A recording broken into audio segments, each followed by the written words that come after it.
नमस्कार दोस्तों, स्वागत है आप सभी का हमारे YouTube चैनल आलोक ज्ञान गंगा में। मित्रों, हम हाजिर हैं विश्वास का बंधन का 10वां भाग लेकर के। अगर आपने इस कहानी के पहले भागों को अभी तक आपने नहीं देखा है तो डिस्क्रिप्शन में मैंने उसका लिंक दे दिया है। इस भाग को देखने से पहले कहानी को पूरा समझने के लिए इसके पहले के भागों को अवश्य देखें। तो चलिए मित्रों, देर ना करते हुए कहानी को शुरू करते हैं। दूसरे दिन गुड़िया कॉलेज पहुंची थी। वो क्लास में घुसी तो सोहम कहीं नहीं दिखा था। उसका चेहरा उतर गया था। फिर वो अपनी सीट पर बैठ करके उसका इंतजार करने लगी थी, मगर सोहम नहीं आया था। एक एक करके 4 पीरियड बीत गए। फिर लंच की घंटी भी बज गई तो भी वो नहीं आया था। गुड़िया मायूस हो करके कैंटीन में चली आई थी। यहाँ सब बातें करते नाश्ता कर रहे थे, पर गुड़िया की नज़र अभी भी कॉलेज के ग्राउंड पर थी, जहाँ से कॉलेज में आता हर इंसान दिख जाता था। उसकी बेचैन निगाहें सोहम को ढूंढ रही थी, पर अभी तक उसका कोई पता नहीं था। तभी उसकी नज़र कुछ दूर बैठे राज पर गई थी। उसकी घूरती निगाहें गुड़िया को बेहद घिनौनी लगने लगी थी। उसके खाने की इच्छा खत्म हो गई थी। वो वहां से उठ करके लाइब्रेरी की तरफ चल दी थी। सुबह से कितनी बार गुड़िया सोहम को फोन लगा चुकी थी, पर उसने रिसीव नहीं किया था। वो लाइब्रेरी में बैठी उसे ही फोन लगाने लगी थी, तभी राज वहां चला आया था। किसका इंतजार कर रही हो कंचन? वो लगता है कहीं और बिजी होगा। जहरीली मुस्कान ओंठों पर सजाए राज ने उसे कहा और उसके सामने वाली सीट पर बैठ गया था। गुड़िया गुस्से से उठ करके जाने लगी थी, पर राज उठ करके उसका रास्ता रोक करके खड़ा हो गया। मेरी बात तो सुनो कंचन, प्लीज एक बार, बस एक बार। गुड़िया उसकी हरकत पर गुस्से से लहरा उठी थी, पर वो कुछ सोच करके रुक गई। आज मैं इससे साफ साफ बात कर ही लेती हूँ, फिर इसकी खबर लूंगी। ठीक है, बोलो। कंचन, मैं तुमसे बहुत प्यार करता हूँ। मैंने यहाँ एडमिशन भी तुम्हारी खातिर ही लिया था। मैं तुमसे शादी करके तुम्हें अपनी दुल्हन बनाना चाहता हूँ। तुम प्लीज मेरे प्यार पर यकीन करो। मैं कभी तुम्हें धोखा नहीं दूंगा। प्लीज कंचन, मेरी आंखों में देखो। क्या तुम्हें प्यार नहीं दिखता है? उसने अपने भावुक होने की शानदार एक्टिंग के साथ कहा था। तुमसे कितनी बार बोल चुकी हूँ राज, आज अंतिम बार बोल रही हूँ। मैं सिर्फ और सिर्फ सोहम जी से प्यार करती हूँ और उनसे ही शादी करूँगी। गुड़िया गुस्से से उसकी आंखों में देख करके बोली और जाने के लिए साइड से निकलने लगी थी, मगर वो एक पल को रुकी थी। एक बात और राज, तुम जैसा इंसान कभी किसी से प्यार नहीं करता है, क्योंकि तुम्हारी आंखें कभी भी प्यार नहीं देख पाई। रीमा तुमसे बेहद प्यार करती है, पर उसके मुश्किल घड़ी में हाथ थामने के बजाय तुम मेरे पीछे आकर के अपनी गंदी मानसिकता का परिचय दे रहे हो। आज के बाद मेरे पीछे आने की कोशिश भी मत करना, वरना प्रिंसिपल सर से कंप्लेन कर दूंगी। गुड़िया के जाते ही वहां बैठे कुछ छात्रों ने राज पर हंसना शुरू कर दिया था। उन सब के कहकहों के बीच राज खौलते हुए बाहर चला गया था। गुड़िया क्लास की तरफ जा रही थी। तुम्हें सोहम पर बहुत भरोसा है ना? पर देख लेना, तुम सिर्फ मेरी वाइफ बनोगी। मैं तुम्हें उसकी जिंदगी से दूर कर दूंगा। उसे रोकता बोल करके रात तंदनाते हुए चला गया था। गुड़िया मुंह फेर करके क्लास में जा करके बैठ। इधर दोपहर से शाम होने लगी थी, सूरज डूबने ही वाला था। दिन भर यही सूरज अपने रौद्र रूप से सबको परेशान किया करता था और अब मध्यम हो करके क्षितिज में समाने जा रहा था। पार्क में उस समय बहुत सारे लोग घूम रहे थे। इन भीड़ से अलग सोहम एक पेड़ के नीचे बैठा सूरज को एकटक निहार रहा था। उसने सूरज की तुलना सुबोध से करनी शुरू कर दी थी। उस नीच इंसान ने सूरज की रौद्र चमक की तरह ही मेरे माँ पापा की जिंदगी को जला करके रख दिया। वो अपने पैसे और ताकत के बल पर हमेशा अपनी मनमानी करता रहा है। उसे मेरी माँ को बेइज्जत किया, मुझसे मेरे भैया को छीन लिया, मेरे पापा को घुट घुट करके जीने पर मजबूर कर दिया और फिर मेरी माँ को सबसे छुप करके रहना पड़ा। वो आज भी रातों को डर जाती हैं। पर अब बहुत हुआ, अब समय आ गया है सुबोध, अब समय तुम्हारे जीवन का अस्त होने वाला है। मैं करूँगा तुझे अस्त, तुझे पूरी तरह बर्बाद कर दूंगा। वो नफरत की आग में जलते हुए सोचे जा रहा था। उसकी आंखों से दो बूंद आंसू गालों पर लुढ़क आए थे। जिस पैसों के घमंड में आ करके तुमने ये सारा खेल खेला सुबोध, मेरे पूरे परिवार को बिखेर करके रख दिया, इन सब की सजा तुझे मिलेगी। मैं तुमसे तुम्हारी सारी ताकत छीन लूंगा, तो इज्जत पैसा पावर सब छीन लूंगा। अपने भैया को तुमसे छीन ले जाऊंगा और उन्हें सही मार्ग पर ले आऊंगा। अब बस तू कुछ दिन और सुख भोग ले। बाद में तुम्हें फांसी पर न चढ़ाया तो मैं अपने माँ पापा का बेटा नहीं। वो अपने आंसू पोंछने लगा था, तभी उसका फोन फिर से बज उठा था। सुबह से ना जाने कितनी बार गुड़िया फोन कर चुकी थी, पर वो किसी से बात नहीं करना चाहता था। कॉलेज के बहाने घर से निकल करके वो दिन भर बहुत सारे काम निपटा चुका था और अब उस पर अमल करने का समय था। तो फोन फिर बज उठा था। उसने बेमन से फोन देखा तो भारती का फोन था। उसकी नज़र घड़ी पर गई तो 7 बजने वाले थे। हाँ माँ, मैं राकेश के साथ हूँ, बस 1 घंटा और लगेगा, आता हूँ, आप परेशान मत होइए। उसने इतना बोल करके फोन काट दिया और उठ करके अपनी गाड़ी की तरफ चल दिया था। कुछ देर बाद सोहम एक फ्लैट के आगे खड़ा था। उसने फोन निकाला और एक नंबर पर कॉल करने लगा था। कुछ ही देर में उस आलीशान फ्लैट का गेट खुला और उससे एक आदमी बाहर आया था। उसने सोहम को देखा और अंदर आने का इशारा किया था। सोहम के अंदर जाते ही उसने दरवाजा बंद कर लिया था। सोहम सोफे पर जा करके बैठ गया तो वो भी सामने से दूसरे सोफे पर बैठ गया था। तो फिर तुमने क्या सोचा है विकास, मेरा साथ दोगे या जेल जाओगे? सोहम ने बेहद सर्द आवाज में कहा था। ये वही विकास था जो राज का मैनेजर और उसकी गलतियों का साथी था। तुम मेरे घर आकर के मुझे ही धमकी दे रहे हो। मैं चाहूं तो तुम्हें अभी मार डालूं और यहीं से गायब कर दूं। वो गुस्से से अपना पिस्तौल निकाल करके बोला था। सोहम जोर से हंसने लगा था। विकास ने गुस्से से उठ करके उसके सर पर पिस्तौल रख दिया था। तुम मुझे कुछ नहीं कर सकते हो विकास। तुम्हारे सारे फोटोज और राज के साथ फोन रिकॉर्ड मैं सुरक्षित रख आया हूँ और साथ ही एक लेटर भी, उसमें स्पष्ट लिखा है यदि मुझे कुछ हो जाए या मैं गुम हो जाऊं तो तुम्हें गिरफ्तार कर लिया जाए। सोहम की बात सुनते ही उसकी हाथों की पकड़ से ढीली हो जाती है। सोहम ने उसके हाथों से पिस्तौल लेकर के सामने की टेबल पर रख दिया था। विकास शिथिल होकर के फिर से अपनी जगह बैठ गया था। मेरा वादा है विकास, मैं तुम्हें जेल जाने से बचा लूंगा। तुम बस सुबोध चौहान को बर्बाद करने में मेरा साथ दो। अपने किए गए गलत कर्मों की भरपाई करने का तुम्हारे पास यही एक रास्ता है। वो धीरे से उसे समझाते हुए बोला था। उसी समय उसकी वाइफ अंदर से एक बच्चे को गोद में लिए आई थी। नमस्ते भाभी जी, आपकी बेबी तो बहुत क्यूट है, बिल्कुल आपके जैसी। विकास, ये कौन है? लीना, ये है सोहम, मेरा दोस्त। तुम हमारे लिए कॉफी ले करके आओ। विकास गहरी सांस ले करके बोला था। लीना जाने लगी थी पर उसकी बेटी विकास के गोद में बैठने के लिए मचलने लगी थी।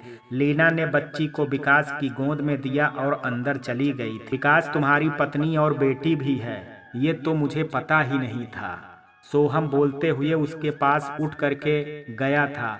तुमने जितनी सारी लड़कियों का सौदा किया है वो भी किसी की बेटी थी विकास। उनके साथ जानवरों जैसा बिहेव करते समय क्या तुम्हारा कलेजा नहीं कांपता था? विकास कुछ नहीं बोला पर उसके माथे से पसीना निकलने लगा था। सोहम ने सोफे पर रखी टॉवेल उसे उठा करके दी थी। लो अपना पसीना पोंछ लो। विकास, मुझे तुम पर तरस आ रहा है। आज अपनी बेटी से उन लड़कियों की तुलना करने मात्र से ही तुम्हें घबराहट होने लगी है। फिर सोचो कि न जाने कितनी लड़कियां और रीमा आज तकलीफ, दुख और दर्द से गुजर रही होंगी। यदि कल को वही सब इस बच्ची के साथ हो तो? सोहम, अपनी बकवास बंद करो।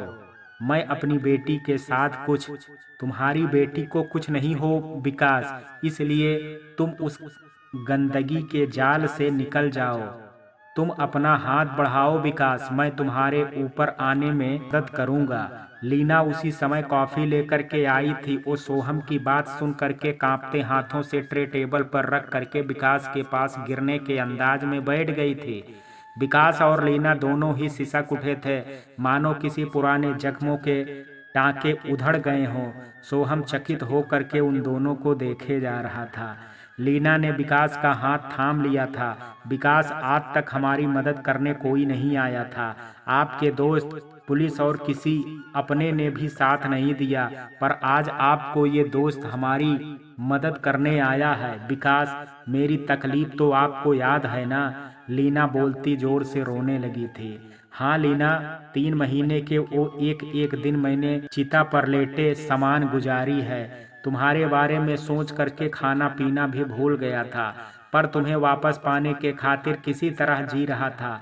और जब तुम मिली तो वो भी फूट फूट करके रो पड़ा था। तुम अपनी इज्जत, मान मर्यादा, हमारा बच्चा खो करके अधमरी हो चुकी थी, और मैं तुम्हारे लिए कुछ नहीं कर पाया। आप लोग को ठीक लगे तो प्लीज मुझे बताइए, क्या किया था उस सुबोध चौहान ने आपके साथ? सोहम को उनका दुख देख करके कुछ कुछ अंदाजा हो गया था। वो बेहद शांत हो करके बोला था, मैं आपके साथ हुई कोई बात बाहर नहीं जाने दूंगा। लो, जूनी सो गया है, इसे जा करके सुला दो। लीना, तुम ठीक कह रही हो। तुम्हारी इज्जत से खेलने वाले दरिंदे की तबाही होनी जरूरी है। मैं सोहम के साथ मिल करके उसका सुख चैन सब छीन लूंगा। अब उसे पूरी तरह तबाह करके ही चैन लूंगा।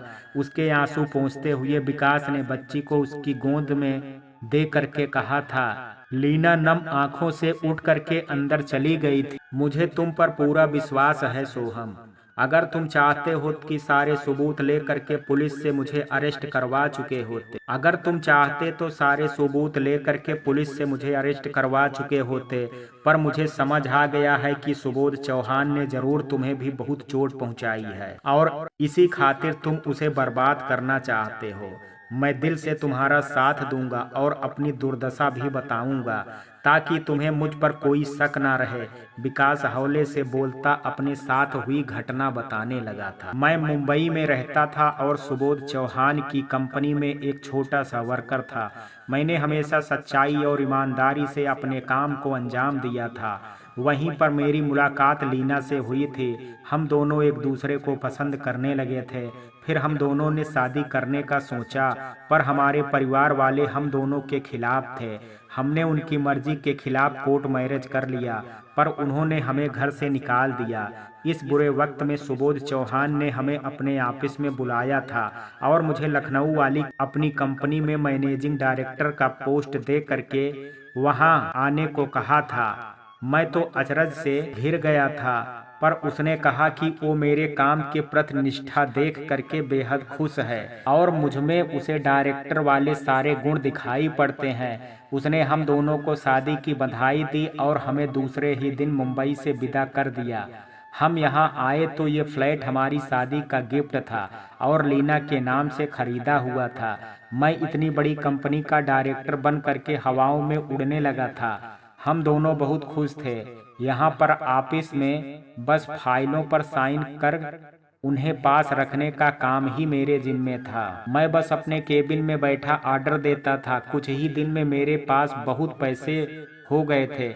मेरे पास घर, गाड़ी और सब सुख सुविधाओं का अंबार लग गया था। मैं और लीना प्यार में डूबे रहते थे। उसने काम छोड़ करके घर संभालना शुरू किया था और पूरा वक्त मुझे देने लगी थी। एक दिन मेरी सेक्रेटरी नूतन अचानक से गायब हो गई।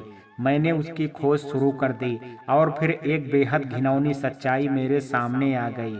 उसने रुक करके पानी पिया और फिर लंबी सांस ले करके फिर से घर की ओर चल दी। उस दिन मुझे पता चला कि वो ऑफिस दिखावे के लिए खड़ी की गई थी।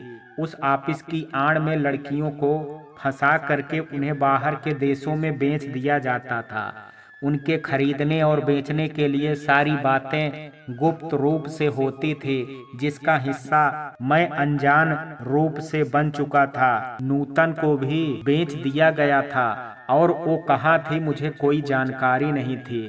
मैंने उन फाइलों को पढ़ना शुरू किया जो चपरासी मेरे टेबल पर रख गया था। उन सब कागजों में कंपनी से जुड़ी बातें थी और बीच के कागजों में कुछ लड़कियों के सर्टिफिकेट थे जिन पर मुझे साइन करना था।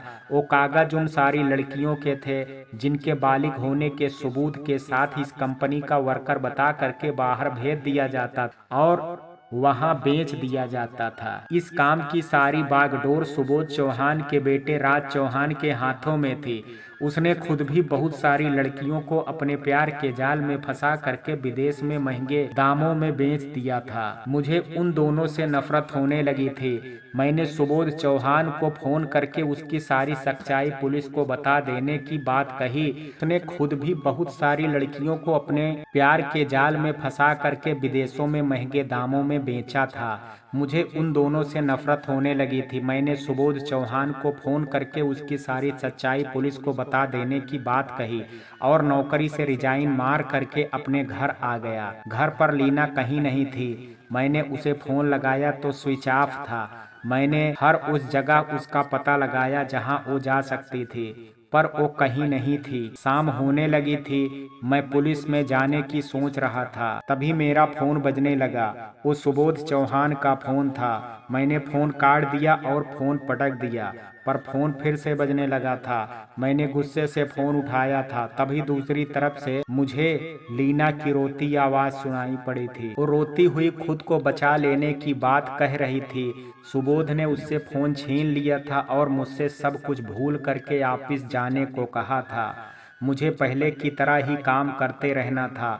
पुलिस के पास जाने की स्थिति में वो लीना को मार देता। उसने मुझे खुद को धमकी देने के लिए एक सजा दी थी, जिसके अनुसार मुझे 5 लड़कियों को फंसा करके राज के पास मुंबई भेजना था और तभी मुझे लीना मिल सकती थी। मेरे पास सुबोध की बात मानने के अलावा कोई रास्ता नहीं था। मैं अपनी लीना को खो नहीं सकता था और तभी तो वो मेरे बच्चे की माँ बनने वाली थी। लीना 3 मंथ्स प्रेग्नेंट थी। मैंने उससे लीना का ध्यान रखने को कहा और उसकी बात मान करके दूसरे दिन से ही हालात की मारी लड़कियों को ढूंढने लगा था। उस दिन मेरी अंतरात्मा मर गई थी। मुझे बस अपनी लीना को बचाना था। सुबोध ने उस दिन के बाद से कभी मुझे लीना से बात नहीं करने दिया था। मैं दिनों दिन बहसी होने लगा था। मैं एक एक करके लड़कियों को अपने प्रेम में फंसा करके राज को सौंपने लगा था। मुझे 3.5 महीने लग गए थे। जब मैं 5 लड़कियों को देने के बाद सुबोध के पास गया तो उसने मुझे लीना को लौटाने से इनकार कर दिया। उसने कहा कि उसे लीना से प्रेम हो गया है और वो उसे नहीं देगा। वो मुझे दूसरी शादी करने को बोलने लगा था। मैं गिड़गिड़ाते हुए उससे लीना को वापस करने को बोलने लगा था। वो बेशर्मों की तरह हंसते हुए मुझे लीना से भी खूबसूरत लड़की उसके लिए ला करके देने की बात कही। तब जा करके वो लीना को वापस करता। फिर मैंने 15 दिन में उसके ही ऑफिस में काम करने वाली रैना नाम की बेहद खूबसूरत और मॉडर्न लड़की को किडनैप करके सुबोध को सौंप दिया। रैना ने मुझे अनगिनत बद्दुआएं दी थी, जिसकी मुझे तनिक भी परवाह नहीं थी। फिर सुबोध ने बेहद कमजोर हो चुकी लीना को मेरे हवाले कर दिया और 20 लाख का चेक भी दिया। ये पैसे उन लड़कियों की बिक्री से मिली रकम का प्रॉफिट था। उसने मुझसे स्पष्ट कह दिया कि अगर मैंने उससे गद्दारी की और पुलिस को कुछ भी बताने की कोशिश की तो वो मुझे उस सीक्रेट कंपनी की सारी गैर कानूनी कामों का जिम्मेदार बना करके जेल भेज देगा और मेरी लीना को भी विदेश में बेच देगा। मैं चुपचाप लीना को लेकर के चला आया था। लीना ने मुझे बताया कि सुबोध चौहान ने उसके साथ हर रात रेप किया, जिससे उसका मिसकैरेज हो गया। ये जीना नहीं चाहती थी, पर मैंने उसे अपनी कसम देकर के मरने से रोका था। मैं गुस्से में पुलिस के पास गया, पर उसे सुबोध ने पैसे दे करके पहले ही खरीद लिया था। इंस्पेक्टर ने मुझसे घर जाने को कहा और अपना काम करते रहने को कहा। मैं अपने पापा के पास गया, पर वो तो मुझे घर में भी घुसने नहीं दिए। मेरे कुछ पुराने दोस्त थे जिनसे मैंने मदद मांगने की कोशिश की, पर वो सुबोध चौहान का नाम सुन करके ही मुझसे दूर हो गए। मैं चारों तरफ से इनकार के बाद लीना को लेकर के वापस लखनऊ आ गया। फिर मैं सुबोध चौहान की बात मान करके पहले की तरह ऑफिस में काम करने लगा। अब तो मुझे नई नई लड़कियों को खुद भी फंसाना पड़ता था और राज को भी देना पड़ता था। मैं बेबस था, उनका कुछ नहीं बिगाड़ सकता था। मेरी फूलों सी नाजुक लीना टूट गई थी।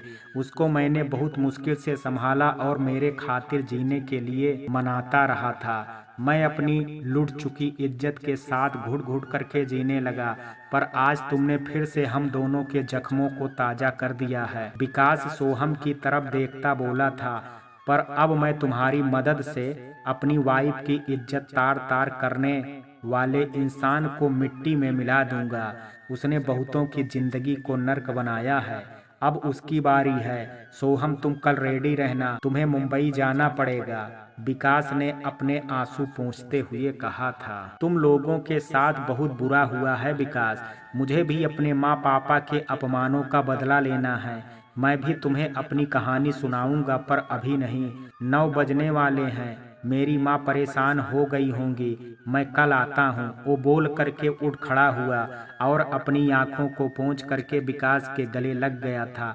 तुम्हारा ये छोटा भाई अब तुम्हारे साथ है, वो अपने साथ साथ लीना भाभी के दर्द को भी बदल देगा। तुम ये आंसू अब मत बहाना, इनके बहने की जगह अब बदलेगी। ये आंसू अब सुबोध चौहान की आंखों से बहने लगेगा। बस कुछ ही समय बाकी है, अपना ध्यान रखना।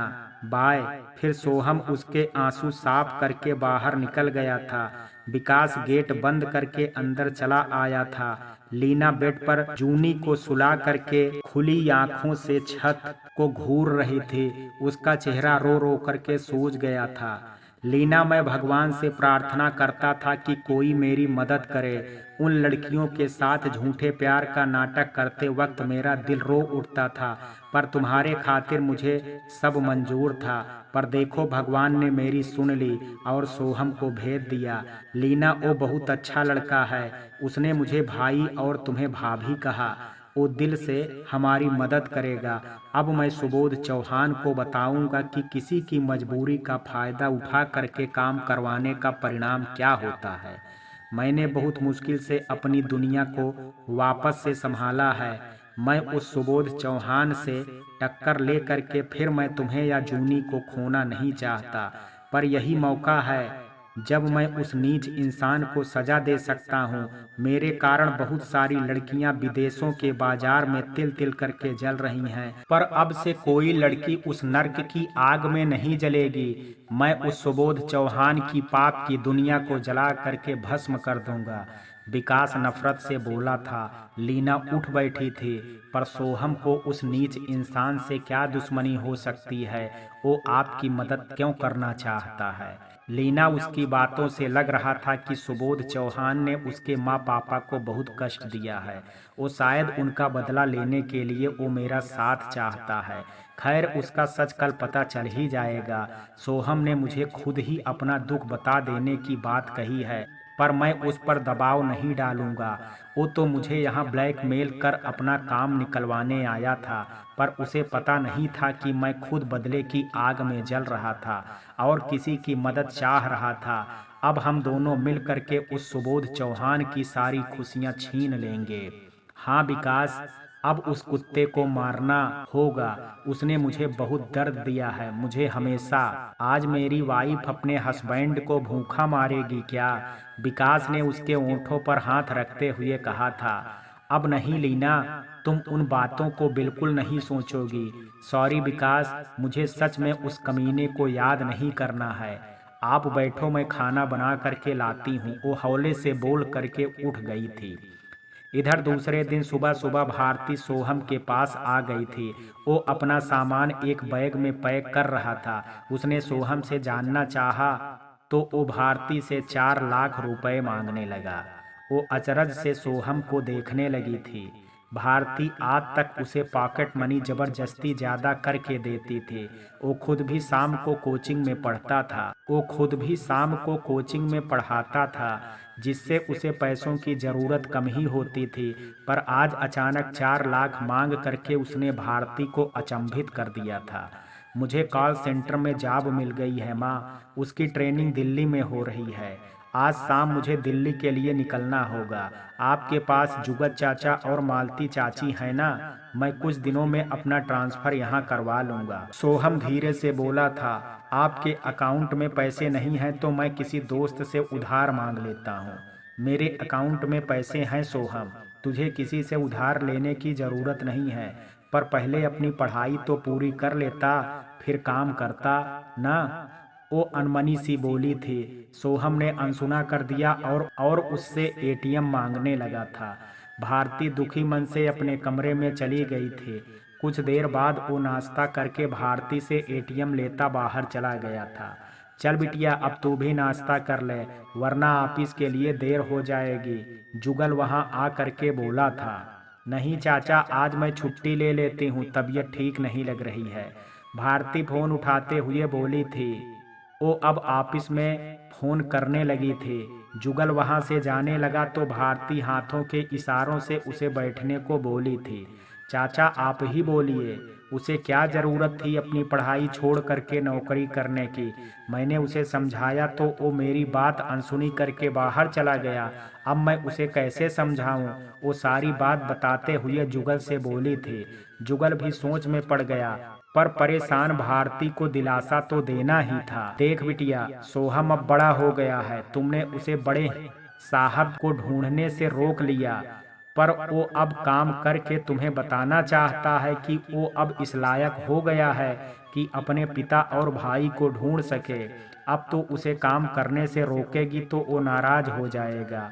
प्रेम से समझाते हुए जुगल बोल रहा था, तू उसे जाने दे, सोहम को जमाने का अनुभव होना भी तो अति आवश्यक है। तू चिंता मत कर बिटिया, उसमें तेरे और बड़े साहब के संस्कार हैं, वो कभी गलत काम नहीं करेगा। अब उठ, उसके लिए कुछ सूखा पकवान बनाने में मेरी मदद कर। वो परदेश में अकेला रहेगा तो तेरे हाथ के पकवान खा करके तुझे याद करता रहेगा। जुगल हंसते हुए बोला और उठ खड़ा हुआ। भारती भी सूखी मुस्कान चेहरे पर लाती उसके साथ किचन की तरफ चल दी थी। कंचन, मुझे तुमसे बहुत जरूरी बात करनी है। आज क्लास छोड़ करके प्लाजो होटल में 11 बजे मुझसे मिलो, मैं तुम्हारा इंतजार करूंगा। वो फोन पर गुड़िया को बोल करके विकास के घर चल पड़ा था। आओ सोहम बैठो। विकास ने हाथ मिला करके उसे घर के अंदर आने दिया था। दोनों बैठ गए थे तो लीना कॉफी लिए आ गई थी। कल तो आप दोनों ने मेरी कॉफी को हाथ तक नहीं लगाया, पर आज मैं आप लोगों को ये पिला करके ही यहीं से हटूंगी। लीना मुस्कुरा करके बोलती कप उठा करके उन दोनों को थमा दी थी। सोहम मुस्कुरा दिया और कॉफी के घूंट लेने लगा था। ये लो सोहम, मैंने तुम्हारा काम आसान कर दिया। कॉफी पीने के बाद विकास ने एक फाइल सोहम की तरफ बढ़ाई थी, जिसे उसने थाम लिया और पलट करके देखने लगा था। आज से तुम्हारा नाम प्रफुल्ल खुराना है। ये तुम्हारी फर्जी आईडी के पेपर हैं, इनसे तुम्हें मुंबई में काम मिलेगा। मैंने तुम्हारे लिए मुंबई में भाड़े पर एक शानदार बंगलों का इंतजाम कर दिया है, जिसके कागज तुम्हारे नाम पर हैं। पर ये बात मेरे और उस बंगले के मालिक के बीच की बात है। औरों के लिए वो बंगला तुम्हारा ही है। मैंने रेनबो ग्रुप्स के नाम से एक फर्जी कंपनी खोल दी है और आज दिन से ही सुबोध चौहान के हर कंपनी में शेयर लगाना शुरू करता हूँ। तुम जाओ और अपने बंगलों में आराम से रहो। तुम देखना, बस सप्ताह भर में शेयर मार्केट में उसकी कंपनियों के दाम गिरने लगेंगे। इतनी जल्दी तुमने ये सब कैसे किया विकास? सोहम खुशी से आश्चर्यचकित हो उठा था। विकास हंस दिया था। सुबोध जैसा नीच इंसान का शिकार बहुत सारे लोग बने हैं, तब जा कर के वो इतना पावरफुल आदमी बन पाया है। उन्हीं में से कुछ लोगों से मदद ले करके ये सब मैंने रातों रात किया है। तुम्हें वहाँ बस रह करके सुबोध से दोस्ती करनी होगी और अपनी झूठी शान शौकत में उसे उलझाना होगा। फिर उसके कंपनी में अपनी हिस्सेदारी करनी होगी और उसे खोखला करने का काम करना होगा। मैं यहीं से सब कुछ संभालता रहूँगा। वहाँ पर तुम्हारी मदद के लिए मैंने कुछ लोगों को लगाया है, जैसे तुम्हारे बॉडीगार्ड, सर्वेंट, तुम्हारे लिए कार और उसका ड्राइवर, वो सब तुम्हारी मदद के लिए हैं। उनमें से कुछ बदले की आग में जल रहे हैं और कुछ पैसों के कारण काम कर रहे हैं। हाँ, पर याद रखना, तुम्हें वहाँ की पुलिस से कभी उलझना नहीं है। वो सब सुबोध के पिट्ठू हैं। हमें बस सारे काम गुपचुप तरीके से करना है और जल्दी ही वो दुष्ट कटोरा ले करके भीख मांगने निकल पड़ेगा, पर हम उसे फांसी पर चढ़वाएंगे। राज तो तुमको अच्छे से जानता है, उसे मैं यहीं रोक करके रखूंगा, पर वो कभी अचानक मुंबई में दिख जाए तो उससे बच करके रहना, वरना हमारा भेद खुल जाएगा। विकास ने सारी बात सोहम को समझा दिया था। सोहम ने फर्जी कंपनी की फाइल ले ली और उठ करके खड़ा हो गया था। तुम्हारी ट्रेन 8 बजे रात की है ना? तुम मुझे शाम में माल में मिलो। तुम्हारे लिए प्रफुल्ल खुराना जैसे सामान खरीदना है और तुम्हारा मेक ओवर भी कराना है, विकास बोला था। सोहम हाँ में सर हिला करके चल पड़ा था। ऐसी कौन सी बात हो गई सोहम कि आप कल कॉलेज भी नहीं आए और मेरा फोन भी नहीं उठाए? मैं आपसे बहुत नाराज हूँ। सोहम होटल प्लाजो आया था जहाँ गुड़िया मुंह बनाते हुए बोली थी। वो फीकी मुस्कान से हंस दिया था। कंचन, मैं आज रात दिल्ली जा रहा हूँ। वो गुड़िया से भी झूठ ही बोल रहा था। अब तुमसे कब मिलूंगा पता नहीं, सोहम उदास होकर के बोला था। अचानक कैसे सोहम जी? परसों तक तो कोई बात नहीं थी। आप ही जा मुझे अकेली छोड़ करके मैं कैसे? वो बोल ही नहीं पा रही थी। उसने टूटते शब्दों को बहुत मुश्किल से वो जोड़ करके बोल पा रही थी और फिर वो रोने लगी थी। सोहम ने उसके आंसू पोंछे और उसे समझाना शुरू कर दिया था। मुझे यहाँ बहुत अच्छी सैलरी मिल रही है कंचन। मुझे अपनी माँ के सामने खुद को साबित करना है और अपने बिछड़े परिवार को एक करना है। तुम ऐसे रोओगी तो मैं वहाँ चैन से नहीं रह पाऊंगा। मैं तुम्हें रोज फोन करूंगा और वहाँ से आ करके तुम्हारे घर तुम्हारा हाथ मांगने आऊंगा। तुम अपनी पढ़ाई अच्छे से करना और राज से दूर रहना। उसकी बातों को इग्नोर करते रहना, पर उसे मार करके उसे गुस्सा मत दिलाना। मैंने राकेश को कह दिया है, वो तुम्हारा ख्याल रखेगा। कभी कोई परेशानी हो राकेश से मदद ले लेना। उसके हाथों को सहलाते हुए सोहम बोला था। आपको रोज देखने की आदत हो गई है सोहम जी। मैं आपके बिना इतने दिन कैसे रहूंगी? गुड़िया सिसकते हुए वो बोली थी। उसके प्यार के इजहार पर सोहम का मन अंदर तक सुकून से भर गया था। मैं भी तुम्हें हमेशा के लिए अपना बनाना चाहता हूँ कंचन, पर मैं जब तक कुछ बन ना जाऊं तुम्हारा हाथ कैसे मांग सकता हूँ? आज कौन अपनी बेटी का हाथ बेरोजगार को देता है? इसलिए मुझे खुशी से विदा करो। मैं तुम्हें रोज कॉल करूँगा। तुम अपने खाने पीने का ख्याल रखना। तुम पर मैं अपनी कंचन की जिम्मेदारी दे करके जा रहा हूँ। मैं जब आऊँगा तो मेरी कंचन मुझे पहली की तरह वापस चाहिए। सोहम अपने अंदर का दर्द दबाता उसकी नाक छूते हुए बोला था। आह छोड़िए सोहम जी, सब देख रहे हैं। आप भी मेरे सोहम जी का ख्याल रखिएगा। उसे अपनी कंचन की खूब याद दिलाइएगा और उसे रोज कंचन को फोन करने को बोलिएगा, वरना आपको बहुत मारूंगी। वो हंस करके बोली थी। गुड़िया ने अपनी आंखों को साफ कर लिया था। मैं आपको रोकूंगी नहीं सोहम जी। मैं भगवान से प्रार्थना करूंगी कि वो आपको आपके मकसद में कामयाबी दें। मैं आपका इंतजार करूंगी। चलिए अब मुझे कॉफ़ी तो पिला दीजिए। मैं तभी से देख रही हूँ आप कुछ खिलाने पिलाने की बात भी नहीं कर रहे हैं, कंजूस कहीं के। तुम बहुत शरारती हो गई हो, सोहम हंसते हुए बोला था। उसकी उदासी बहुत हद तक दूर हो गई थी। फिर उसने वेटर को टोस्ट और कॉफ़ी लाने को कहा था। इधर माँ ने कहा, ये लीजिए आपका एटीएम, मैंने 4 लाख रुपए निकाले हैं। सोहम ने अपने साथ लाए कपड़ों और सामानों के ढेरे बैग्स अपने कमरे में रखा और भारती के पास आकर के बोला था। वो चुपचाप उसके हाथ से एटीएम ले ली थी, पर सोहम की तरफ देखती वो चौंक गई थी। उसने बालों को छोटा छोटा करवा लिया था। आंखों पर काफी कीमती स्टाइलिश चश्मा था जिसमें डायमंड जैसे स्टोन लगे थे। ऐसे ही डायमंड स्टोन उसने अपने दाएं कान में डलवा लिया था। अपनी पतली मूछों को कटा करके साफ सुथरा करवा चुका था। ये क्या करवा लिया सोहम? और ये कौन सा नया हुलिया है?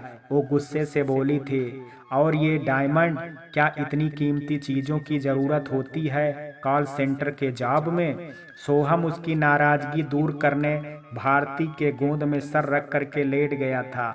माँ, वो दिल्ली है, हमारे देश की राजधानी है, वहाँ सब फैशन में रहते हैं। मैंने भी थोड़ा सा लुक चेंज कर लिया है, और ये तो नकली डायमंड है। फैशन और किसी को असलियत का पता भी ना चल पाएगा, वो हंसते हुए बोला था। भारती मुंह फेर ली थी। सोहम ने उसका हाथ पकड़ करके अपने सर पर रख लिया था। माँ, आपको मुझ पर भरोसा नहीं है ना? वो भारती की आंखों में देखता बोला। तो वो हाँ में सर हिला दी थी। तो फिर आप मुझसे नाराज क्यों हैं? मैं पढ़ाई भी कर लूँगा और काम भी करूँगा। क्या आप भूल गई हैं कि आपने कंचन से कहा है कि वो आपकी बहू बनेगी? वो हंसते हुए उसे याद दिलाया था। मुझे याद है सोहम, भारती रूठते हुए बोली और उसके बाल सहलाने लगी थी। पर इससे तुम्हारे काम का क्या संबंध है? माँ, आप कब तक बच्चों जैसी बातें करेंगी? अरे मैं काम नहीं करूँगा तो उसे आपकी बहू कैसे बनाऊंगा? अपनी आंखों में मासूमियत सजाए सोहम हंसता हुआ बोला था। बदमाश, मुझसे मस्खरी करता है? रुक तू, आज तुझे बहुत मारूंगी, भारती धमकाते हुए बोली। तो सोहम उठ करके बाहर चला गया था। चाचा, चाची, बचाओ! आज एक माँ अपने मासूम बच्चे को उसकी ख्वाहिश बताने पर मारने आ रही है। वो बच्चे की तरह चिल्लाते हुए जुगल के पास जा करके छुप गया था। जुगल हैरान परेशान हो करके कभी भारती को देखता तो कभी सोहम को। भारती उसे असमंजस में पा करके खिलखिला करके हंस दी थी। फिर सोहम भारती के पास जा करके गले से लग गया था। माँ, आप हमेशा इसी तरह हंसते रहना। मैं आपको रोज फोन करूँगा और जल्दी आने की कोशिश करूँगा। अब आप मुझे अपने हाथों से खाना खिला दीजिए, क्योंकि इसके लिए मैं बहुत तरसने वाला हूँ। वो प्यार से बोल करके जुगल की तरफ देखते हुए बोला था। चाचा, आप मेरे घर के बुजुर्ग हैं, मैं आप पर पूरा घर सौंपता हूँ। आप अपना चाची और माँ का ख्याल रखिएगा। माँ, जब भी उदास हूँ तो मुझे फ़ोन कर दीजिएगा, फिर मैं इनकी अच्छे से खबर लूँगा। अंतिम बात वो फिर से भारती को चिढ़ाते हुए बोला था। बड़ा आया मेरी खबर लेने वाला, तू अपनी खबर मुझे रोज देते रहना। चल अब आजा, तुझे खाना खिला देती हूँ।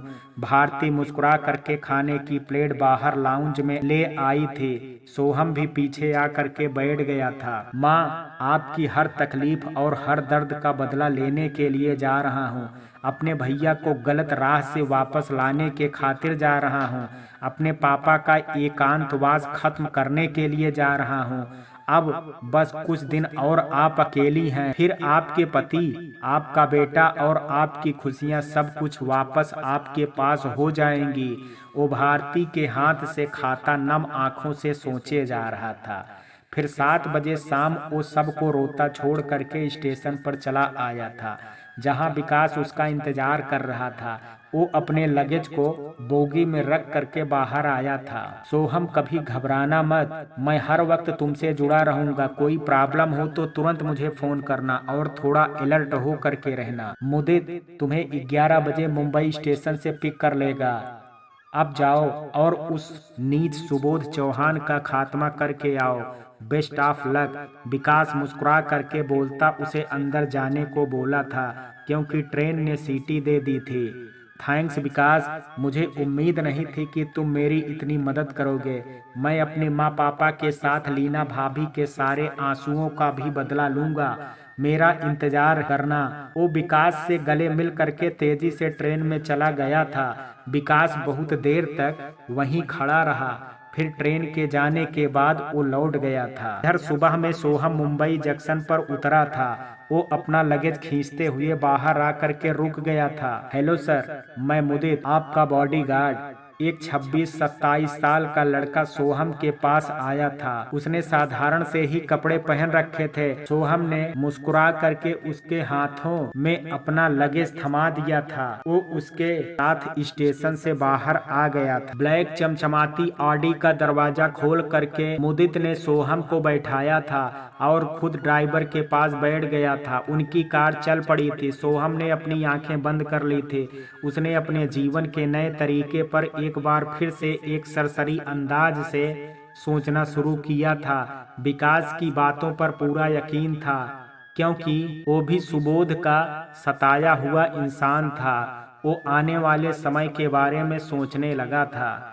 एक बहुत बड़े बंगले के आगे गाड़ी रुकी तो सोहम अपनी सोच से बाहर आ गया था। उनकी आंखों के आगे सफेद संगमरमर के पत्थरों से बना बहुत बड़ा बंगलो था। उसके लोहे के गेट पर सफेद मोतियों की बेलें लटक रही थी। वहीं पर कुछ लोग खड़े नजर आ रहे थे, जिनके हाथों में फूलों की माला झूल रही थी। आइए मिस्टर प्रफुल्ल खुराना, आपका स्वागत है। बंगलो का मालिक मिस्टर रतन जुनेजा ने आगे बढ़ करके उसका वेलकम किया था। सोहम ने भी बढ़े हाथ को गर्मजोशी से थाम लिया था। आज से ये मेरे बंगलो आपका है। कोई परेशान हो तो मुझे कॉल कर लीजिएगा। उसने सामने खड़े 4 लोगों की तरफ इशारा किया था। मिलन सर को अंदर ले जाओ और इनके लंच की व्यवस्था करो। रतन ने एक अधेड़ उम्र के आदमी को कहा था। वो आगे आ करके लगेज घसीटता अंदर चला गया। मिस्टर प्रफुल्ल, मैं फिर मिलूंगा आपसे, अभी चलता हूँ, ओके। उसके जाने के बाद सोहम उस बंगलो में प्रवेश कर गया था। वो बहुत थक गया था, इसलिए लंच के बाद कुछ देर आराम करने की गरज से मुलायम गद्देदार बिस्तर पर लेट गया और उसकी नींद शाम में ही जा करके खुली थी। वो जम्हाई लेता बालकनी में चला आया था। उसके सामने सपनों का शहर मुंबई जगमगा रहा था। वो शौक से सामने के नज़ारों को देखने लगा था। तभी मिलन चाय की ट्रॉली थामे कमरे में चला आया था। सर, चाय ले आया हूँ। सोहम ने देखा पूरी ट्रॉली चाय और नाश्ते से भरा था। वो बस चाय ले करके उसे जाने को बोला था। लंच में ही उसने जान करके खा लिया था तो पेट अभी तक भरा था। हेलो सोहम, नींद पूरी हो गई ना? विकास का फोन आया था। हाँ विकास, मैं बहुत सोया हूँ। तुमने मेरे लिए इतना कुछ किया, मैं तुम्हारा एहसान मैं कैसे उतारूंगा? वो एहसानमंद हो करके बोला था। ये मेरा एहसान नहीं है सोहम, ये तो हम दोनों का प्रतिशोध है जो एक साथ पूरा होने वाला है। तुम इसे एहसान की जगह पर अपना फर्ज समझो। अब ध्यान से मेरी बात सुनो। तुम्हें 9 बजे जेम्स क्लब जाना है। वहाँ सुबोध चौहान आएगा। तुम्हें रमी खेलना है और सुबोध को हरा करके उसे इम्प्रेस करना है। पर मुझे ये रमी खेलने नहीं आता है विकास, सोहम घबराते हुए बोला था। तुम्हारे साथ मुदित होगा जो तुम्हें गाइड करता रहेगा और वो क्लब का आदमी मेरी पहचान का है। जीत तुम्हारी ही होगी। बस तुम खुद को कंपोज करके रखना। सुबोध को देख करके क्रोधित मत हो जाना, वरना उसे शक हो जाएगा। विकास और भी कई बातें उसे बताने लगा था। वो सब कुछ ध्यान से सुनता, उसे याद करता रह गया था। उस रात क्लब में सोहम ने अपनी खुशियों के लुटेरे सुबोध चौहान को पहली बार देखा था। ग्रे सूट में हल्के ब्राउन बाल, आंखों पर चश्मा और ओंठों में सिगरेट का धुआं उड़ाते हुए वो अपनी उम्र से काफी कम दिख रहा था। सोहम के दिल में नफरत की लहर दौड़ पड़ी थी। उसका जी कर रहा था कि वो सुबोध का गला दबा दे, पर उसने खुद को संयत किया था। उसने रमी के लिए मुदित के कहे अनुसार दांव लगाया और जीत गया। उसे जीतता देख करके सुबोध उसके पास आ करके साथ खेलने का ऑफर करने लगा था। सोहम मुस्कुरा दिया और उसे स्वीकार करके खेलने लगा था। आधे घंटे में ही वो सुबोध से 2 करोड़ रुपए जीत चुका था। अब सुबोध ने बहाना बना करके खेलने से इनकार कर दिया और सोहम को ड्रिंक ऑफर करता बातचीत करने लगा था। सोहम ने सॉफ्ट ड्रिंक लिया और खुद को मलेशिया से यहाँ शिफ्ट हो करके अपनी कंपनी सेट करने की बात बताने लगा था। उसने मुंबई की नामी कंपनियों के नाम बताए थे जो उसे अपने साथ पार्टनरशिप का ऑफर दे रहे थे, पर वो अभी सोच रहा था। सुबोध ने झट से उसे अपनी कंपनी में पार्टनरशिप का ऑफर किया था। सोहम को तो यही प्लान चाहिए था। उसने थोड़ा ना नुकुर के बाद हाँ कर दिया था। सुबोध ने दूसरे दिन सोहम को अपने ऑफिस आने को ऑफर दिया और कागजी कार्रवाई करने के लिए बुला लिया था। सोहम ने मुस्कुराते हुए कह दिया और दोनों वहां से अपने अपने घर की तरफ चल दिए। इधर दूसरे दिन 12 बजे सोहम उस शानदार केबिन में सुबोध चौहान के आगे बैठा था। कॉफी पीने के बाद सुबोध ने अपनी 2 कंपनियों में उसके साथ पार्टनरशिप की थी। सोहम ने हर कागज पर प्रफुल्ल खुराना के नाम से ही साइन किया था। सुबोध ने अपने मैनेजर को बुला करके सोहम से मिलवाया था। शाम तक सोहम उसके ऑफिस की लगभग हर जरूरी बातें जान गया था। फिर वो सुबोध से विदा ले करके अपने बंगले के सामने निकल पड़ा था। आज का दिन कैसा रहा सर? मुदित ने पूछा था। वो हर समय उसके साथ खड़ा था। अच्छा था मुदित, अब मैं भी काम वाला हो गया हूँ, कल से रोज ऑफिस आना जाना होगा, उसने मुस्कुरा करके कहा और सीट से टिक करके आराम से लेट गया था। ये डील तुम्हें धरातल की गहराइयों में ले करके जाएगी सुबोध चौहान। तू आज जितना खुश था, कहे लगा रहा था, तेरा दिमाग उतना ही छोटा पड़ जाएगा। अपने आंसू पोंछने के लिए इस बार तेरे आगे कौशल नहीं है, सोहम है। वो अपने पिता की तरह मजबूर नहीं है, वो तुझे अपनी नाक रगड़ने पर मजबूर कर देगा। सोहम अपनी सोच में डूबा अपने पापा को याद करने लगा। आज राज फिर से बेहद गुस्से में था। उसकी आंखों में गुड़िया का सुंदर चेहरा बार बार उभर रहा था। वो जल्द से जल्द उसके साथ शादी करना चाहता था, पर सुबोध ने उस दिन के बाद एक भी फोन नहीं किया था। राज अभी गुड़िया को याद करते हुए अपने डैड को फोन लगा बैठा था। हेलो डैडी, आपको उनसे फिर मिलना चाहिए था। आज तो सप्ताह भी बीत गया और वो लोग कोई जवाब नहीं दे रहे हैं, तो क्या हम लोग ऐसे ही चुप रहेंगे? शांत हो जाओ बेटे, वो लोग तुमसे ही अपनी बेटी की शादी करेंगे। उन लोगों को थोड़ा सोचने का समय दो। वैसे भी वो लड़की कहीं भागी नहीं जा रही है, तब तक तुम किसी और से अपना दिल बहलाओ। दूसरी तरफ से सुबोध ने हंसते हुए कहा था, पर राज गुस्से में था। डैड, मुझे सिर्फ और सिर्फ कंचन चाहिए, और वो भी बहुत जल्दी में, वो चीखा था। अच्छा तुम नाराज मत हो मेरे बच्चे, मैं कल ही फिर से उन्हें फोन करता हूँ, उसने मनाने के अंदाज में कहा था। फिर कुछ सोच करके सुबोध राज को सोहम के बारे में बताने लगा था। अरे राज, आज मैंने प्रफुल्ल खुराना के साथ बिजनेस पार्टनरशिप किया है। वो हैं तो बहुत कम उम्र के, पर बेहद जीनियस हैं। उसके मॉम डैड मलेशिया में अलग अलग रहते हैं, तो वो अपने देश में ही बसने आ गया है। डैड, आपको पहले उसकी ठीक से जानकारी ले लेनी थी, तब उसके साथ पार्टनरशिप करनी चाहिए थी, राज अफसोस से बोला था। राज, तुम खुद आकर के उससे मिल लो और फिर बताना कि मैंने ये पार्टनरशिप करके सही किया या नहीं, सुबोध ने हंसते हुए कहा था। नहीं डैड, मैं कंचन को छोड़ करके नहीं आ सकता। मुझे आप पर पूरा यकीन है कि आपने बिल्कुल सही आदमी चुना होगा।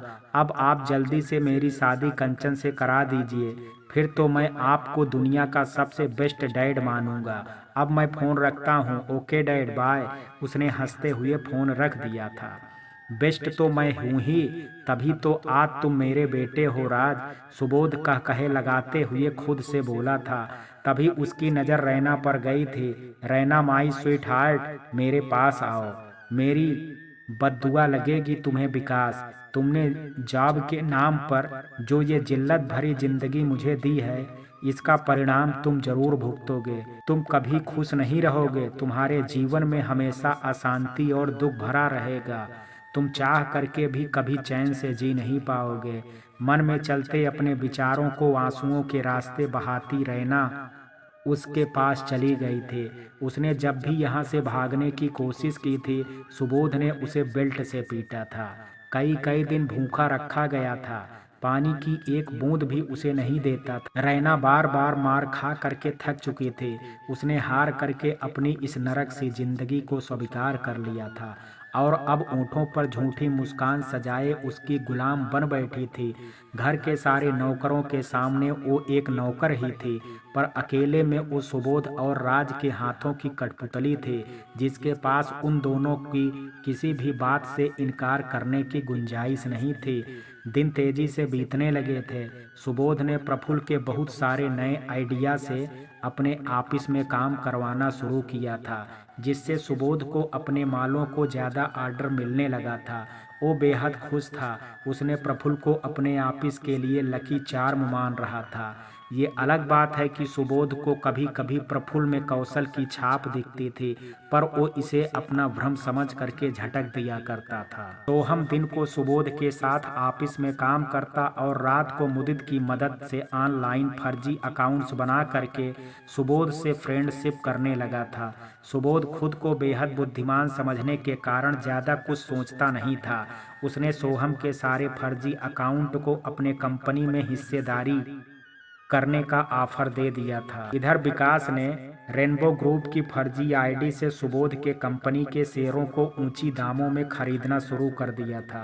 वो मार्केट में अपनी कंपनी की चमक दमक से अंधा हो गया और बिना कुछ आगे पीछे जाने सबको अपनी कंपनी में हिस्सेदार बनाने लगा था। सुबोध इतने दिन अपने पाप की दुनिया को सुखपूर्वक जीता रहा था, पर वो भूल गया था कि ये दुनिया गोल है। यहाँ जो जहाँ से चलता है घूम करके एक दिन वहीं आ जाता है। अब उसके पापों की वापसी की शुरुआत हो गई थी, पर अपने आँखों पर हैवानियत और स्वार्थों की जो रंगीन पट्टी सुबोध ने बांध रखी थी, वो उसे अपने पतन की ओर बढ़ते कदमों को देखने नहीं दे रही थी। तो हमने सुबोध से जीते पैसे और अपने साथ लाए सारे पैसे इन्हीं कामों में खर्च कर दिए थे। फिर जब और पैसों की ज़रूरत पड़ी तो विकास ने उसकी मदद की और उसे 20 लाख के वहीं चेक दिए जो सुबोध ने उसे पहली बार लड़कियों को बेचने पर कमीशन दिया था। सोहम उसका आभारी बन गया था। अब वो उसी के पैसों से सुबोध की कंपनी के शेयर्स खरीद रहा था। इधर मदन जी ने ललित जी को सुबोध चौहान के बारे में बताया था। उन्होंने कुछ दिन सोचने के लिए समय मांग लिए थे, क्योंकि एक बार वो गुड़िया की शादी करने के चक्कर में उसकी जिंदगी तबाह करते हुए बचे थे। इसलिए अब हर कदम फूंक फूंक करके रखना चाहते थे। उन्होंने विनोद को सारी बात पता करने को कहा था। सोहम रोज भारती से बात करता था। भारती जब उसे वापस आने को कहती तो वो कुछ दिन और कह करके टाल देता था। भारती हमेशा सोहम को याद किया करती थी और अपने खाने पीने में भी लापरवाही करने लगी थी। ये बात सोहम को भी पता थी, क्योंकि वो चुपचाप जुगल और मालती से भारती की खबर लिया करता था। उसने भारती को अपनी कसम दे करके स्वास्थ्य पर ध्यान रखने को कहा था। अब गुड़िया भी सोहम को वापस आने की बात बोलने लगी थी। उसने अपने रिश्ते की बात सोहम को बताई थी, जिसके लिए घर वाले लगभग तैयार होने लगे थे। गुड़िया सोहम के बिना नहीं जी सकती थी और ये बात सोहम भी जानता था, पर वो पहले अपने माँ पापा को मिलाना चाहता था, फिर गुड़िया से शादी करना चाहता था। कॉलेज में राज हर 4-5 दिन बाद गुड़िया को घेर करके अपने प्यार का इजहार करने लगा था। राज ने उसे कभी नहीं बताया कि उसके डैड गुड़िया के चाचा से मिल करके उन दोनों की शादी की बात तय करने की कोशिश में हैं। ललित जी के समय मांगने की बात पर सुनंदा जी भी निश्चिंत हो गई थी। वो गुड़िया की पढ़ाई पूरी करने के बाद सोहम के बारे में बात करने वाली थी। इसी बीच सोहम ने सुबोध के साथ उसके घर भी जाना शुरू कर दिया था। वो दोनों देर रात तक शतरंज खेलते रहते थे, जो सोहम को मुदित ने ही सिखाया था। वहीं पर उसकी मुलाकात रैना से हुई थी। सोहम सुबोध को नशे में धुत करके रैना से दोस्ती करने लगा था। रैना के मन में यहाँ से आज़ादी की एक किरण जाग उठी थी। उसे सोहम ने खूब हवा दिया था।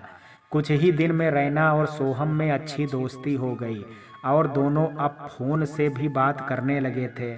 जब सोहम का पूरा यकीन हो गया कि रैना उस पर पूरा भरोसा करने लगी है, तब उसने रैना को अपनी सारी सच्चाई बता दी और मदद मांगी थी। मगर रैना ने सुबोध से टक्कर लेने की बात सुन करके ही सोहम से बात करना बंद कर दिया। फिर जब एक रात सुबोध के नशे में सोने के बाद सोहम ने उसे फिर से अपनी मदद के बदले उसकी आज़ादी का वादा किया, तो वो डरते हुए ही सही पर तैयार हो गई थी। क्या करना होगा मुझे? तुम्हें बस एक काम करना है। रैना, और वो बस तुम ही कर सकती हो। सोहम ने बेहद गंभीरता से कहा। सोहम, मुझे अब मार नहीं खानी है, बेहद दर्द भरे स्वर में नैना बोली थी। मैं तुम्हें कुछ नहीं होने दूंगा रैना, तुम बस सुबोध चौहान के लॉकर्स से सारे पावर ऑफ अटॉर्नी पेपर्स निकालने होंगे, मगर इस काम को तुम्हें बहुत होशियारी से करना होगा। तुम्हें यहाँ की सारी जानकारी है रैना, इसलिए तुम बस मेरी ये मदद कर दो, फिर सुबोध चौहान को बर्बाद कर मैं तुम्हें यहाँ से बाहर ले जाऊंगा और तुम्हें तुम्हारे परिवार के पास पहुँचा दूंगा। वो निश्चिंत स्वर में उसे सारी बातें समझाने लगा था। मेरे परिवार वाले तो मुझे कब का भूल चुके होंगे सोहम, पर मैं तुम्हें तुम्हारे परिवार को मिलाने के लिए तुम्हारे साथ जरूर दूंगी। वो पेपर बहुत जल्दी तुम्हारे पास होगा। वो खोखली मुस्कान ओंठों पर सजाए बोली थी। अपनी बेटी को कोई नहीं भूलता रहना, वो लोग अब भी तुम्हारा इंतजार कर रहे होंगे। बस कुछ दिन और ये कष्ट झेल लो, फिर तुम आजाद होगी। सोहम बोल करके जाने लगा था, मगर वो गेट तक साथ आई थी। रैना, हो सके तो विकास को माफ कर देना। उसने अपनी प्रेग्नेंट वाइफ को वापस पाने के खातिर तुम्हें सुबोध के हाथों में सौंप दिया था। मैं समझती हूँ सोहम की विकास मजबूर था, पर मुझे जो कष्ट सहन करना पड़ता है उसका मैं क्या करूँ। अपनी आंखें नीचे कर रैना हौले से बोली थी। उसकी आंखों से आंसू बहने लगे थे। सोहम ने आगे बढ़ करके उसके सिर पर अपना हाथ रख दिया था। ठीक है सोहम, मैं तुम्हारे कहने पर विकास को माफ करती हूँ। अब मैं कल से ही उस पेपर को ढूंढना शुरू कर दूंगी, पर प्लीज तुम लोग मुझे जल्दी आजाद करा दो। अब मेरा यहाँ रहना असहाय होने लगा है। रैना, बस हमारा काम हो जाए, फिर मैं तुम्हें खुद यहाँ से ले करके जाऊंगा। अब तुम जा करके सो जाओ, और सुनो, हर काम बेहद सतर्क हो करके करना है और अपना ध्यान रखना है। सोहम ने प्यार से कहा और उसके आंसू पोंछ करके गेट की तरफ बढ़ गया था। इधर साल बीतने वाला था और सोहम अब जीत के कगार पर पहुंच चुका था। उसने अपने साथ सारे मोहरों को चलना शुरू कर दिया था। अब तक सोहम ने सुबोध की कंपनी का 1/3 शेयर अलग अलग कंपनियों के नाम से खरीद लिया था। बस कुछ जरूरी फंड वाले शेयर को सुबोध ने अपने पास रख लिया था। उन सब शेयरों के दाम भी ज्यादा थे और सुबोध उसे बेचने के मूड में नहीं था, इसलिए सोहम को उससे धोखे से हासिल करना पड़ा था। इसके साथ ही उसने सारी कंपनियों के ऑनर्स पेपर को अपने नाम कर लिया था, जिसमें सारी मदद रैना ने की थी। उसने सोहम को उसके लॉकर से सब पेपर निकाल करके धीरे धीरे देना शुरू कर दिया था, जिसके डुप्लीकेट पेपर बनवा करके सोहम ने लॉकर में रखवा दिए और ओरिजिनल खुद के पास रखना शुरू कर दिया। इन्हीं पेपर्स में सोहम की रोशन के कस्टडी पेपर भी मिल गए थे, जिन पर उसके माँ पापा का साइन था। वो बेहद खुश हो गया था। उसने रैना को 2 दिन बाद यहाँ से ले जाने की बात कही थी। उस रात रैना को सुबोध ने बाहों में जकड़ रखा था। रैना का तन तो वहीं था, पर मन परसों रात के इंतजार में था। सोहम अपना वादा जरूर निभाता, उसका उसे पूरा विश्वास था। वो सोच रही थी कि उसे बस 2 रात और इस दरिंदे को बर्दाश्त करना है। अब सोहम को अपना अंतिम कदम उठाना था। अगले दिन सोहम ने कुछ दिनों की छुट्टी देने के बाद सुबोध से की थी। उसने सुबोध को बताया कि उसके मॉम डैड फिर से एक होना चाहते हैं, तो उसकी सहमति चाहते हैं, इसलिए उसे जाना पड़ रहा है। सुबोध ने खुशी खुशी सोहम को जाने दिया था। इधर आज गुड़िया कॉलेज से आई तो विनोद को हाल में बैठा हुआ पाई थी। वो खुशी से उससे लिपट गई थी। भैया, आप कब आए? आपने एक बार भी मुझे बताया नहीं। थोड़ी देर पहले आया हूँ गुड़िया, तुम ठीक तो हो ना? उसका सर सहलाते हुए विनोद बोला था। फिर दोनों भाई बहन बातें करने लगे थे। कुछ देर बाद सबके हाथ खाते समय गुड़िया को पता चल रहा था कि उसकी शादी तय हो गई है और विनोद सबको गांव ले जाने आया है। गुड़िया अपनी चाची को कुछ देर आंसू भरी नजरों से देखती रही, फिर दुख से उससे खाया नहीं गया तो वो कुर्सी से उठ करके भाग गई थी। विनोद को कुछ अजीब लग रहा था, पर सुनंदा जी ने उसे शांत कर दिया था। आप तो जानती हैं ना चाची कि मैं सोहम जी को पसंद करती हूँ, फिर आपने चाचा जी को क्यों नहीं रोका? पापा ने फिर से मेरी शादी तय कर दी और मुझसे एक बार भी पूछने की जरूरत भी नहीं समझी। वो बेतहाशा रोती सुनंदा के गले से लिपट गई थी। सबके खाने के बाद सुनंदा जी गुड़िया के पास आ गई थी। वो जानती थी कि गुड़िया रो रो कर के खुद को कमजोर कर रही होगी। देख गुड़िया, मैंने तेरे चाचा जी को रोका था। मैंने तो रिया को भी कहा था कि तेरी पढ़ाई पूरी होने दें और तुझसे पूछ करके ही तेरी शादी कर दें, पर अचानक क्या हुआ ये मुझे नहीं पता। उसके आंसू पोंछती सुनंदा जी समझाने लगी थी, पर गुड़िया बस रोए जा रही थी। सुनंदा जी भी उसके दुख में रो दी थी। कुछ देर रोक करके वो अपने कमरे में आ गई थी। मदन जी बेड पर लेटे हुए थे। आपने इतना बड़ा फैसला कर लिया और मुझे बताया तक नहीं। अपने कमरे में आते ही सुनंदा नाराज होकर के बोली थी। सुनंदा, लड़का बहुत अच्छा है और उसका परिवार भी बहुत छोटा है। हमारी गुड़िया वहाँ राज करेगी। मैंने सारी बात ललित से पूछ करके ही तय की है। विनोद ने सारी बात पता लगा ली है और तभी मैंने सुबोध जी को हाँ कहा था। उसे समझाते हुए मदन जी बोले थे, हम लोग कल गांव जा रहे हैं। 2 दिन बाद सुबोध जी अपने बेटे को लेकर के रामपुर आएंगे। फिर वहीं पर मंगनी की रस्म होगी। उन्होंने शादी मुंबई में ही करने की सारी तैयारी कर रखी है। हम सबको 4 दिन बाद मुंबई भी लौटना होगा। तुम सारी तैयारी उसी हिसाब से करना। फिर जो कमी होगी हम वहीं खरीद लेंगे।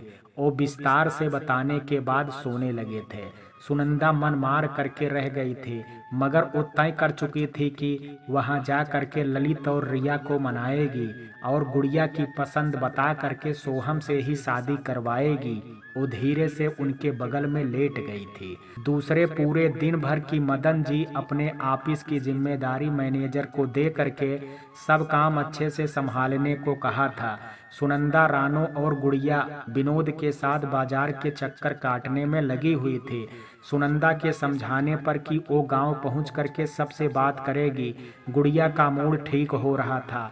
वो माँ, पापा, भाई और दोनों भैया सहित दोनों भतीजों के लिए कपड़े ले ली। विनोद ने उसके मंगनी के लिए ब्लू कलर का लहंगा खरीद लिया था। शाम में पूरे परिवार सहित मदन जो रामपुर के लिए निकल पड़े थे। गुड़िया ने सोहम को मैसेज कर दिया था, मुझे भूल जाइएगा, मेरी शादी हो रही है। सोहम ने अपने घर के सारे नौकरों को पैसे दे करके रवाना कर दिया था। फिर सारे पेपर्स को सूटकेस में रखा था। अपने ब्रांडेड कपड़े, ज्वेलरी, फर्जी प्रफुल्ल खुराना वाली आईडी और चश्मे को वो वहीं छोड़ चुका था। जिस कंप्यूटर से वो फर्जी अकाउंट बना करके सुबोध से फ्रेंडशिप किया करता था और शेयर खरीदता, उस कंप्यूटर में वायरस डाल करके हमेशा के लिए खराब कर दिया। मुदित और उसने मिल करके पूरे घर को अल्कोहल स्प्रे से साफ कर दिया ताकि किसी के भी हाथ के निशान ना रहें। शाम होने तक उन दोनों ने सारा काम कर लिया था और अब उस बंगलों में उसके और मुदित के अलावा कोई नहीं था। सर, आपने सब कुछ बहुत अच्छे से किया है। वो सुबोध चौहान पूरी तरह बर्बाद होने वाला है और आपको अपना खोया हुआ सब कुछ मिलने वाला है। इसके साथ ही आपका भाई और आपके पापा का बदला भी पूरा होने वाला है। सर, आज आप जा रहे हैं मगर मैं आपको हमेशा याद रखूंगा। वो उदास होकर के बोला था। मुदित की प्रेमिका रैना और वो सुबोध की कंपनी में ही काम करते थे और अचानक एक दिन वो गायब हो गई थी।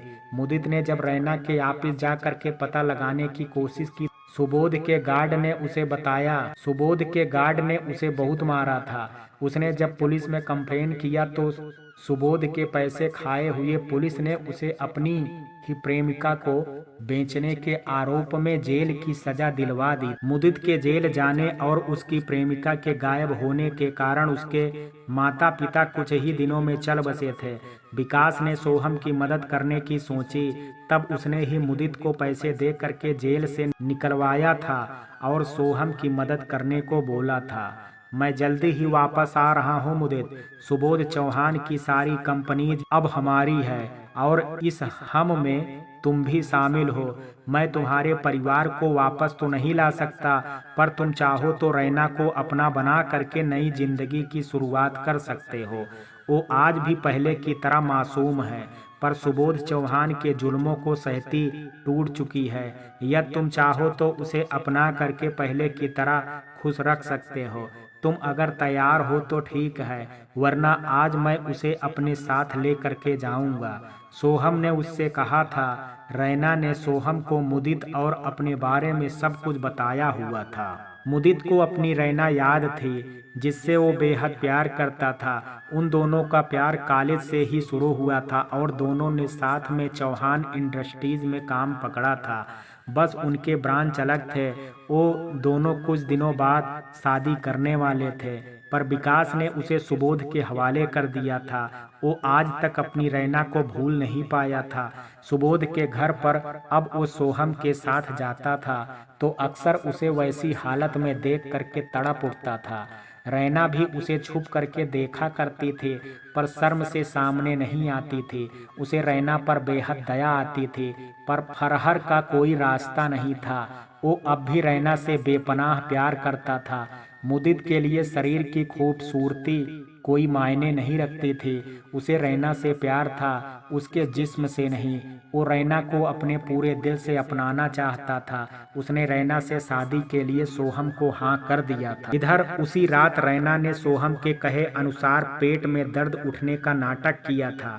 सुबोध को अपनी रात रंगीन करनी थी, पर वो रैना के रोज रोज से रोने से गुस्से में आ गया और 2 बॉडीगार्ड के साथ उसे हॉस्पिटल भेज दिया। उसे अब यकीन था कि रैना उसके साथ धोखा नहीं कर सकती थी। दोनों बॉडीगार्ड हॉस्पिटल के कॉरिडोर में बैठे थे।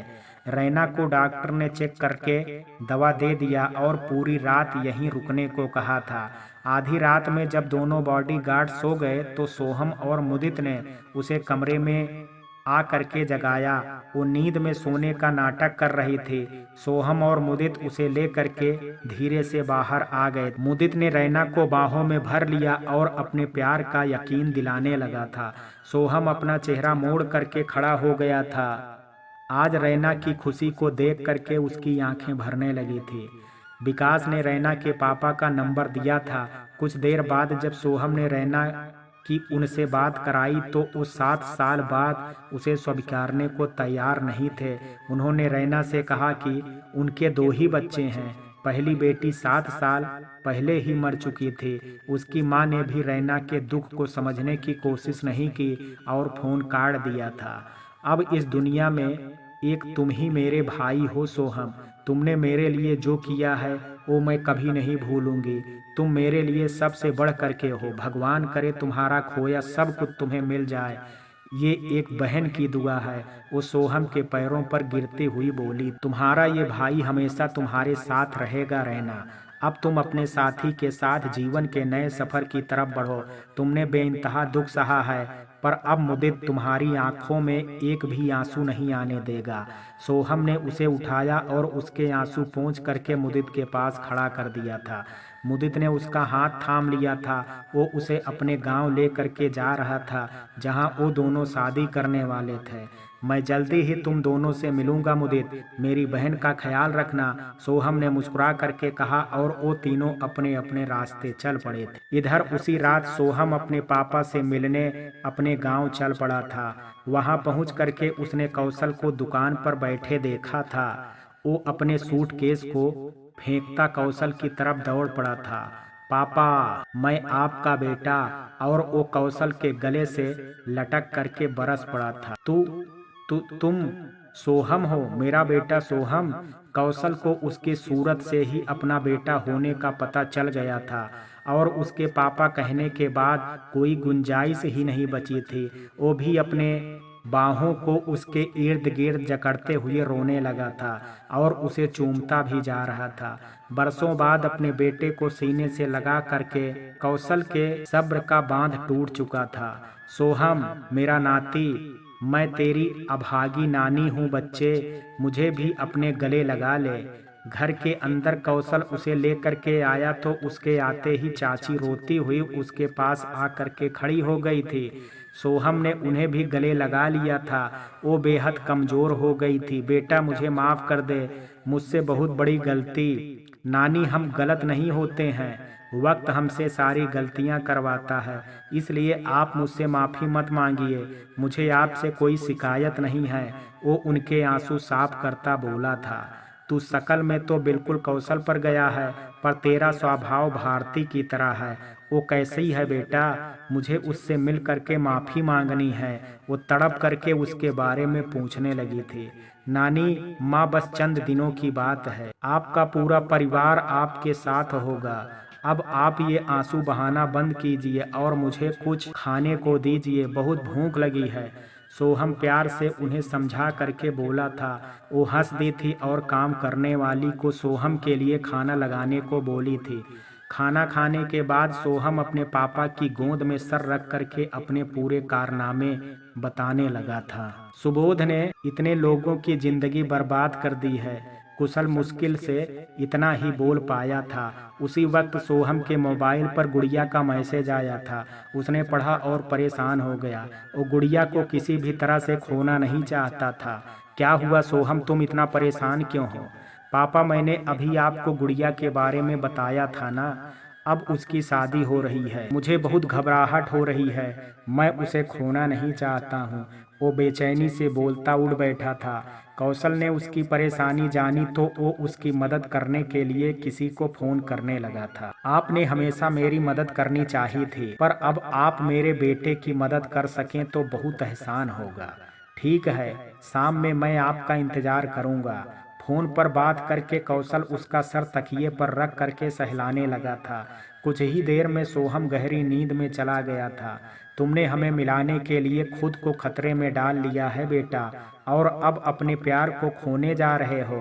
पर ऐसा नहीं होगा। मैं खुद गुड़िया के पापा के पास जा करके बात करूंगा। मैं अपनी जिंदगी को सुखी नहीं रख पाया, पर मैं अपने बेटे की खुशी को किसी को छीनने नहीं दे सकता। कौशल सोच में डूबा उसका माथा चूम करके बाहर निकल आया था। वो एक कमरे में गया जहां भारती और उसकी तस्वीर लगी थी। उन तस्वीरों में कुछ उनकी शादी की और कुछ रोशन के नामकरण की तस्वीर लगी थी। वो उन फोटोज पर हाथ फेरने लगा था। भारती, जो काम मैं नहीं कर पाया वो काम हमारे बेटे ने कर दिया। उसने हमारे दुश्मन सुबोध चौहान को पूरी तरह से बर्बाद करके रख दिया है। अब जब उसे पता चलेगा कि उसकी सारी दौलत उसकी नहीं है तो वो बौखला जाएगा और पागल हो जाएगा। मेरा छोटा बेटा तो मेरे पास है, अब मुझे तुम और रोशन भी अपने पास चाहिए। मैं अपने पूरे परिवार को अपने पास देखना चाहता हूँ। वो रोते हुए बोलता जा रहा था। इधर गुड़िया के घर में मंगनी की तैयारी हो रही थी। उसकी दोनों सहेलियों की शादी हो चुकी थी और वो सब अपने ससुराल में खुश थी। गुड़िया माँ और भाभी से मिल करके रो दी थी। जूली और अंश उससे चिपक करके अपना गिफ्ट मांगने लगे थे। वो दोनों विनोद के बच्चे थे। गुड़िया सबसे शिकायत करना चाहती थी, पर जब सोहम उसे छोड़ करके चला गया तो अब शिकायत करके फायदा भी नहीं था।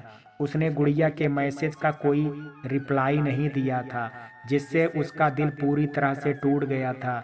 गुड़िया ने तय कर लिया कि अब वो अपने पापा को ही खुश करेगी और उनके तय किए गए लड़के से शादी कर लेगी। ए हड्डी की दुकान, तू अभी भी वैसी ही है। कुछ तो मोटी हो जा, वरना लड़के वाले कहेंगे हम तुझे खाना नहीं खिलाते थे। रोहित अचानक पीछे से खड़ा उसे चिढ़ाने लगा था। गुड़िया दौड़ती हुई उसकी बाहों में समा गई थी। भैया आप खुद मोटे हो गए हैं तो क्या मैं भी मोटी बन जाऊं? मैं पतली ही अच्छी हूँ।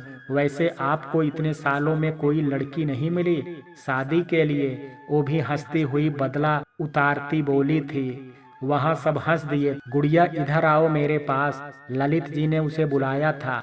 वो आकर के चुपचाप बैठ गई थी। सब की तरह तुम मेरे गले नहीं मिली बेटी, क्या तुम मुझसे नाराज हो? उनकी शिकायत ओंठों से निकल ही गई थी।